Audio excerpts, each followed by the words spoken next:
नमस्कार, मैं रवीश कुमार। केरल के पत्रकार सिद्दीक कप्पन पिछले साल हाथरस में हुए बलात्कार और हत्या के केस को कवर करने जा रहे थे। अक्टूबर में सिद्दीक कप्पन और 3 अन्य को शांति भंग करने के आरोप में गिरफ्तार कर लिया गया और बाद में उन पर यूएपीए की 2 धाराएं लगा दी गईं, राजद्रोह की भी धारा लगा दी गई। इस केस में अतीकुर रहमान, मसूद अहमद और आलम को भी गिरफ्तार किया गया है।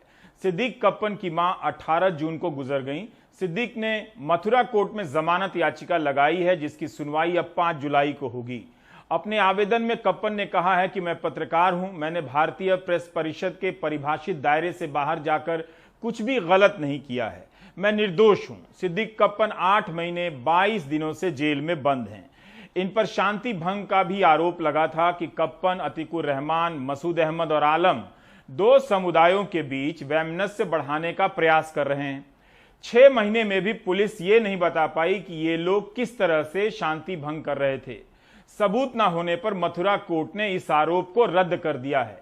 क्या अब भी आपको प्रमाण की जरूरत है कि किस तरह से यूएपीए का इस्तेमाल लोगों को, पत्रकारों को बिना जमानत के जेल में सड़ाने के लिए किया जा रहा है?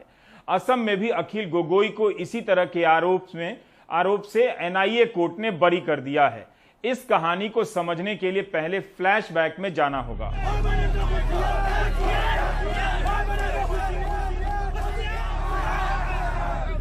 2019 के नवंबर, दिसंबर और 2020 की जनवरी, फरवरी में असम की यूनिवर्सिटी में आक्रोश फैल गया कि नागरिकता कानून के जरिए बांग्लादेश से आए हिंदुओं को नागरिकता दी जा रही है, जबकि उनकी लड़ाई इस बात को लेकर थी कि सभी विदेशी नागरिक, चाहे वे हिंदू हों या मुसलमान हों, असम से जाएं। असम के मूल निवासियों को लगा कि यह कानून सांप्रदायिक है। असम का प्रदर्शन अलग अलग कारणों से हिंसक हो उठा।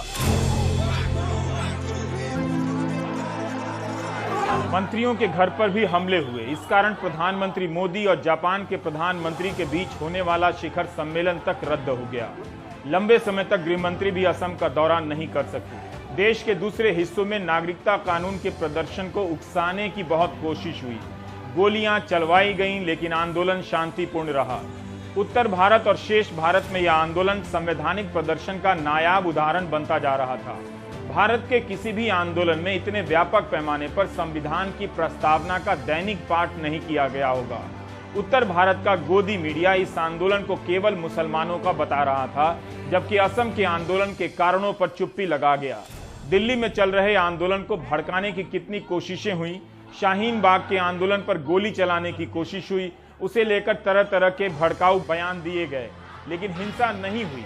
आंदोलनकारी जानते थे कि हिंसा से उनका मकसद पूरा नहीं होने वाला है, इसलिए वे संविधान की प्रस्तावना का पाठ कर रहे थे।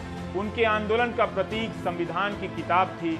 वहां से कई किलोमीटर दूर पूर्वी दिल्ली के इलाके में दंगा होता है।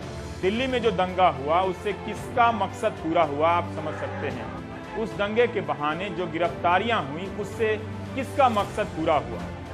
इस आंदोलन के खिलाफ गोली मारो के नारे लगाने वाले भी थे, जिनकी ना तो गिरफ्तारी हुई, ना यूएपीए लगाया गया। लेकिन हिंसा के बहाने उन छात्रों को गिरफ्तार कर लिया गया जो इस आंदोलन के समर्थक थे और प्रदर्शन में शामिल थे। उनमें से कईयों पर यूएपीए लगा दिया गया। दशकों हिंसक संघर्ष के बाद जिस असम के लिए नागरिकता कानून लाया गया, उस कानून के आने के बाद जब असम में पहला विधानसभा चुनाव हुआ, तो कानून लाने वाली बीजेपी ने घोषणा पत्र में इसका जिक्र तक नहीं किया। चुनावी भाषणों में इससे दूर रही। चुनावी मजबूरी आई तो तमिलनाडु में नागरिकता कानून का विरोध करने वाले लोगों पर मुकदमे दर्ज करने वाली बीजेपी की सहयोगी एआईएडीएमके के मुख्यमंत्री ने 1500 केस वापस ले लिए। 1500। ऐसा तो बाकी राज्यों में भी हो सकता है, लेकिन नहीं हुआ। बहरहाल असम में हुई हिंसा के बहाने कई ऐसे लोगों पर यूएपीए लगा दिया गया, जिन्हें बाद में सबूतों के अभाव में बरी करना पड़ रहा है। अखिल गोगोई के मामले में एनआईए कोर्ट के जज प्रांजल दास ने अपने फैसले में कहा है कि रिकॉर्ड पर जो दस्तावेज पेश किए गए हैं और जिन पर चर्चा हुई है, मैं सोच विचार कर इस नतीजे पर पहुंचा हूं कि इन सभी साक्ष्यों के आधार पर नहीं कहा जा सकता कि भारत की एकता, अखंडता और संप्रभुता को खतरा पहुंचाने के इरादे से आतंकी कार्रवाई की गई। या लोगों को आतंकित करने के इरादे से आतंकी कार्रवाई की गई। इसलिए अखिल गोगोई के खिलाफ आरोप तय करने का कोई मामला नहीं बनता है।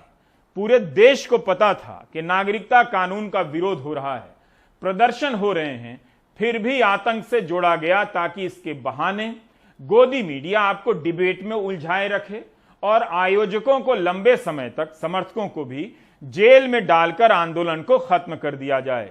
अखिल गोगोई पर झाबुआ थाना और चांदमारी थाना में केस दर्ज हुआ। दोनों में यूएपीए के तहत आरोप लगाए गए। झाबुआ थाना केस में एनआईए कोर्ट ने अखिल गोगोई, जगजीत गोहेन और भूपेन गोगोई को बरी कर दिया है। 12 दिसंबर 2019 से लेकर आज तक इन लोगों को ऐसे आरोपों के तहत जेल में रखा गया, जिसे साबित करने के लिए एनआईए जैसी पेशेवर जांच एजेंसी भी सबूत पेश नहीं कर पाई। शिवसागर विधानसभा की जनता अखिल गोगोई को अपना विधायक चुन लेती है।